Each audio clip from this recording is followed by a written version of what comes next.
হৃদয়ের ব্যবধান এক্সপ্লেনারে স্বাগতম। আজ জানব রাজু আর মাহির গল্প, যাদের পৃথিবী ছিল সম্পূর্ণ আলাদা। গরিব ছেলে রাজু মাটির সাথে যুদ্ধ করে বাঁচে। অন্যদিকে জমিদার বাড়ির নাতনি মাহি বড় হয়েছে অহংকার আর বিলাসিতায়। দুজনের আকাশ পাতাল পার্থক্যের কারণে শুরুতে তাদের মাঝে ছিল শুধু ঝগড়া আর একে অপরকে অপমান করার প্রবণতা। মাহি তো রাজুকে পুরো গ্রামের সামনে অপমান করে জমিদার বাড়ি থেকে বের করে দিতে চেয়েছিল।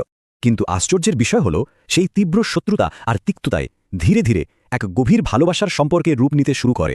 এক সময় মাহি বুঝতে পারে টাকা বা সম্পদ আসলে কিছুই নয়, মানুষের খাঁটি মনটাই হলো সবচেয়ে আসল। গাজুর পরিবারের অকৃত্রিম ভালোবাসা আর দৃঢ় আত্মসম্মানবোধ মাহির সেই অহংকারী মানসিকতাকে একেবারে ভেতর থেকে বদলে দেয়। সব ভেদাভেদ ভুলে দুজন একে অপরকে ভালোবেসে ফেলে। সম্পূর্ণ আলাদা দুটো জগতের এমন মিলন সত্যি অসাধারণ। কিন্তু জমিদার পরিবার এই সম্পর্ক কিছুতেই মেনে নেয়নি। সম্পর্কটা ধ্বংস করতে তারা একেবারে নিষ্ঠুর এক চক্রান্ত শুরু করে।